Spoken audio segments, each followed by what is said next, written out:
সরকারি কর্মচারীর জন্য এলো এক অত্যন্ত গুরুত্বপূর্ণ এবং বহুল প্রতীক্ষিত সুখবর।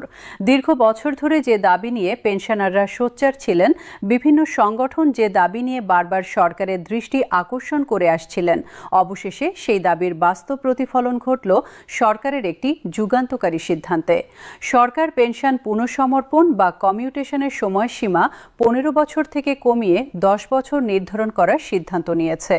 এই একটি সিদ্ধান্তই দেশের কোটি মানুষের জীবনে সুদূরপ্রসারী ইতিবাচক প্রভাব ফেলবে বলে মনে করছেন সংশ্লিষ্ট বিশেষজ্ঞ মহল। বাংলাদেশের সরকারি চাকরিজীবীদের জন্য পেনশন ব্যবস্থা কেবল একটি আর্থিক সুবিধা নয়, এটি তাদের দীর্ঘ কর্মজীবনের পরিশ্রম ও আত্মনিয়োগের স্বীকৃতি। দশকের পর দশক ধরে রাষ্ট্রের সেবায় নিজেদের উৎসর্গ করা এই মানুষগুলো অবসর জীবনে একটি নিরাপদ এবং সম্মানজনক জীবনযাপনের প্রত্যাশা রাখেন।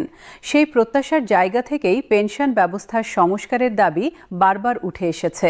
এবার সেই সংস্কারের একটি গুরুত্বপূর্ণ পদক্ষেপ নিল সরকার। পেনশন কমিউটেশন বা পুনঃসমর্পণ বিষয়টি অনেকের কাছে হয়তো কিছুটা জটিল মনে হতে পারে, তাই বিষয়টি পরিষ্কারভাবে বোঝা দরকার। একজন সরকারি কর্মচারী যখন দীর্ঘ কর্মজীবন শেষে অবসরে যান, তখন তিনি দুটি সুবিধা পেয়ে থাকেন।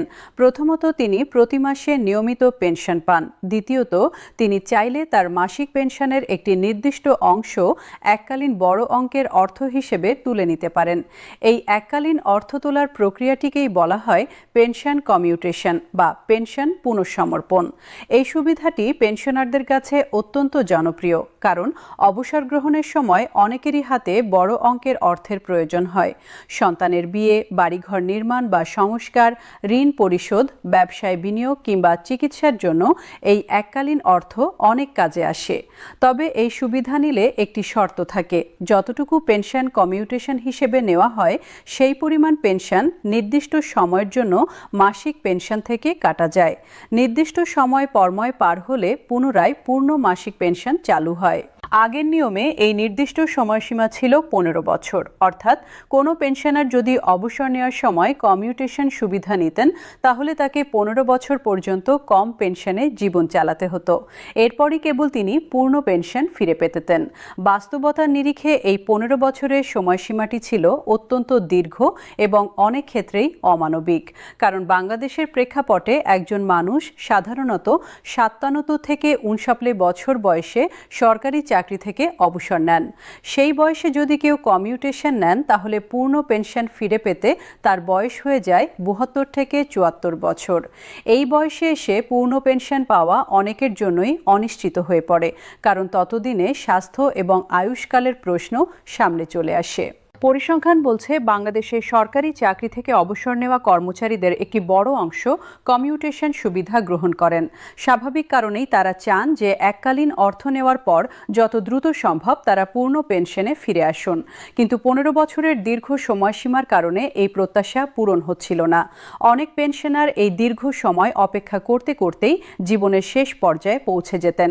অনেকে তো পূর্ণ পেনশন ফিরে পাওয়ার আগেই পৃথিবী ছেড়ে চলে যেতেন। এই মর্মান্তিক বাস্তবতার বিষয়টি পেনশনার সংগঠনগুলো বারবার সরকারের নজরে এনেছে।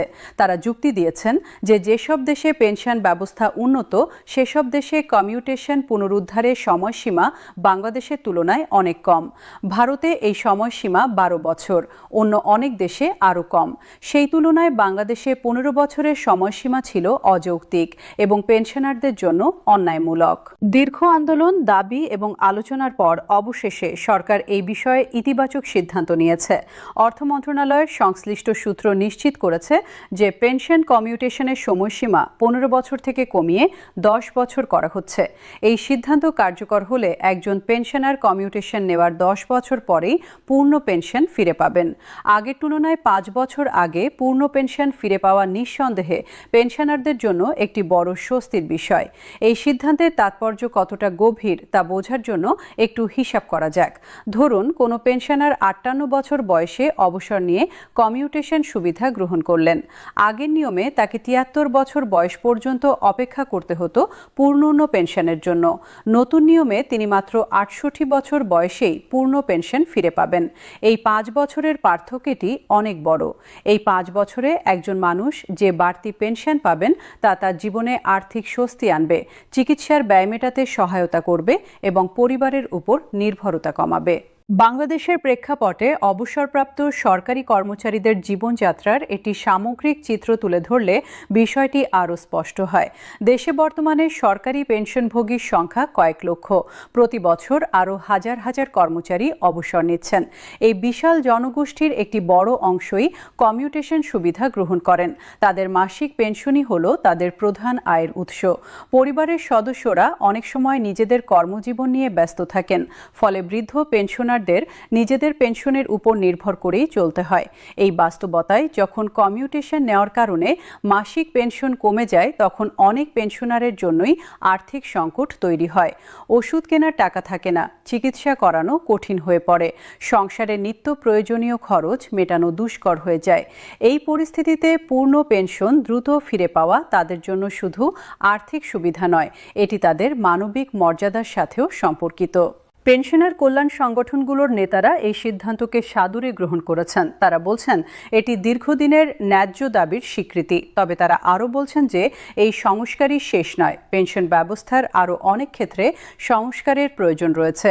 চিকিৎসা ভাতা বৃদ্ধি, মূল্যস্ফীতির সাথে সামঞ্জস্য রেখে পেনশনের পরিমাণ বাড়ানো এবং পেনশনারদের জন্য বিশেষ স্বাস্থ্যসেবা নিশ্চিত করা এখনও অমীমাংসিত দাবি হিসেবে রয়ে গেছে।